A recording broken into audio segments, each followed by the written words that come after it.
D ಭಾಷೆ ಕಟ್ಕೊಂಡು ಹೋಲಿ ಅವರು. ಆಯ್ತು, ನಿಮ್ಮ ಭಾವನೆ ನನಗೆ ಅರ್ಥ ಆಗಿದೆ. ಡಿ ಬಾಸ್ ಬಗ್ಗೆ ಮಾತಾಡ್ತಾ ಇದ್ದೀರಿ, ಅವೆಲ್ಲ ಪಬ್ಲಿಕಲ್ಲಿ ಮಾತಾಡೋಕ್ಕಾಗಲ್ಲ. ತಾಳ್ಮೆಯಿಂದ ಇರಿ.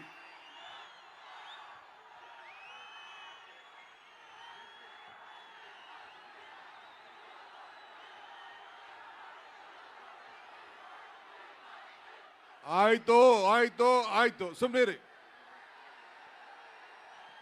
ಗೊತ್ತಾಯ್ತು ನನಗೆಲ್ಲ.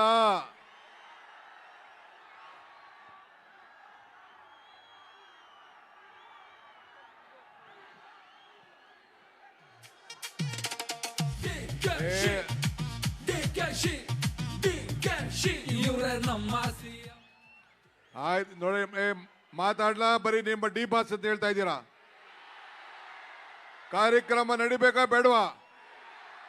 ಸುಮ್ಮನೆ ಇರಿ. ಒಂದ್ಸತಿ ಹೇಳಿದ್ರೆ ಅರ್ಥ ಆಯ್ತು.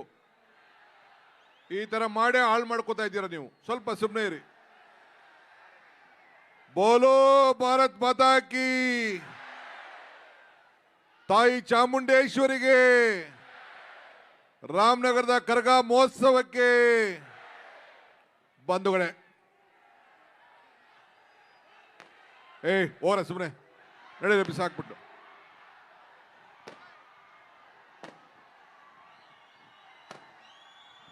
ಡಿ ಭಾಷೆ ಕಟ್ಕೊಂಡು ಹೋಲಿ ಅವರು.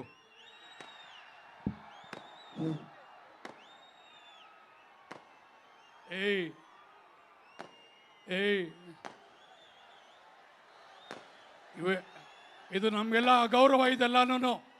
ಇಡೀ ರಾಮನಗರಕ್ಕೆ ಗೌರವ ಇದು.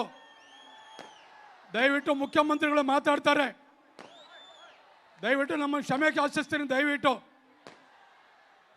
ಬೇಕಾದಷ್ಟು ನಮ್ಗೆಲ್ಲರೂ ಕೂಡ ಇವತ್ತು ಕಾರ್ಯಕ್ರಮ ಯಶಸ್ವಿಯಾಗಿ ನಡಿಬೇಕಾದ್ರೆ ನಮ್ಮ ಕಾರ್ಯಕ್ರಮ, ನಮ್ಮೂರ ಕಾರ್ಯಕ್ರಮ ಇದು, ನಿಮ್ಮೆಲ್ಲರ ಕಾರ್ಯಕ್ರಮ ಇದು. ಪ್ರತಿಯೊಬ್ಬರು ಕೂಡ ನಾವೆಲ್ಲರೂ ಕೂಡ ಸಂತೋಷವಾಗಿ ಭಕ್ತಿಯಿಂದ ಆಚರಣೆ ಮಾಡುವಂಥ ಕಾರ್ಯಕ್ರಮ.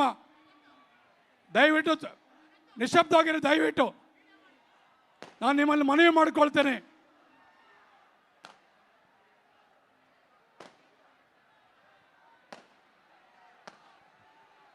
ಎಲ್ಲರಿಗೂ ನಮಸ್ಕಾರ. ನಮಸ್ಕಾರ. ಎಲ್ಲ ರಾಮನಗರ ನನ್ನ ತಂದೆ ತಾಯಂದಿರಿಗೆ, ಯುವಕರಿಗೆ, ಚಾಮುಂಡಿಯ ಈ ಒಂದು ಪವಿತ್ರವಾದಂಥ ಕರಗ ಮಹೋತ್ಸವದಲ್ಲಿ ನನ್ನ ಸಾಷ್ಟಾಂಗ ನಮಸ್ಕಾರಗಳು. ಇದು ಪವಿತ್ರವಾದಂಥ ಸಭೆ. ನಿಮ್ಮ ಅಭಿಮಾನಕ್ಕೆ ನಾನು ಗೌರವ ಕೊಡ್ತೀನಿ. ಆದರೆ ನೀವು ಕೋರ್ಟಿನ ವಿಚಾರ ಇಲ್ಲಿ ನನ್ನ ಮೇಲೆ ಒತ್ತಡ ಹೇಳಕ್ಕೆ ಹೋಗ್ಬೇಡಿ. ನನಗೆ ಭಾವನೆ ಗೊತ್ತಿದೆ. ನಾನು ಇಲ್ಲಿ ಕೋರ್ಟಿನ ವಿಚಾರ ನಾನೆಲ್ಲ ಮಾತಾಡೋಕ್ಕಾಗಲ್ಲ. ನಾನು ಇಲ್ಲಿ ನಿಮ್ಮ ಒಬ್ಬ ಸೇವಕ, ಇದನ್ನು ಗಮನದಲ್ಲಿ ಇಟ್ಕೊಳ್ಳಿ. ನಾನು ಮುಖ್ಯಮಂತ್ರಿ ಇರ್ಬೋದು, ಆದರೆ ರಾಮನಗರ ಜಿಲ್ಲೆಯ ಮಗ. ಆ ಮಗನನ್ನ ಹೆಂಗೆ ಕಾಪಾಡ್ಕೊಳ್ಬೇಕು ಆ ಕೆಲಸ ನೀವೆಲ್ಲ ಸೇರಿ ಮಾಡಬೇಕು. ನಿಮಗೆ ಒಳ್ಳೇದಾಗಬೇಕಾ? ಸುಮ್ಮನೆ ಇರಿ. ಇವೆಲ್ಲ ಏನು ಹೇಳ್ತಾರೆ ಮೀಡಿಯಾ ಅವ್ರು, ಏನು ಹೇಳ್ತಾರೆ? ಡಿ ಕೆ ಶಿವಕುಮಾರ್ ಒತ್ತಡಕ್ಕೆ ಮಣಿತಾ ಇದ್ದಾನೆ ಅಂತೇಳಿ ಬರ್ತಾರೆ. ಕಾನೂನು ಚೌಕಟ್ಟಲ್ಲೇ ನಾವೆಲ್ಲ ಕೆಲಸ ಮಾಡಬೇಕು. ಸ್ವಲ್ಪ ತಾಳ್ಮೆಯಿಂದ ಇರಬೇಕು, ಅಷ್ಟೇ ನಾನು ಹೇಳೋದು. ನಾನು ಹೆಂಗೆ ದೇವ್ರ ಮೇಲೆ ಪ್ರಾರ್ಥನೆ ಮಾಡಿದೆ, ನೀವು ಪ್ರಾರ್ಥನೆ ಮಾಡಿ. ಪ್ರಯತ್ನ ವಿಫಲ ಆದರೂ ಪ್ರಾರ್ಥನೆ ವಿಫಲ ಆಗಲಿಲ್ಲ ಅಂತ ಚಾಮುಂಡೇಶ್ವರಿ ಬೆಟ್ಟದಲ್ಲಿ ಹೇಳಿದ್ದೀನಿ. ಹೇಳಿದ್ದೆ ತಾನೇ ನಾನು? ನೀವು ಹಂಗೆ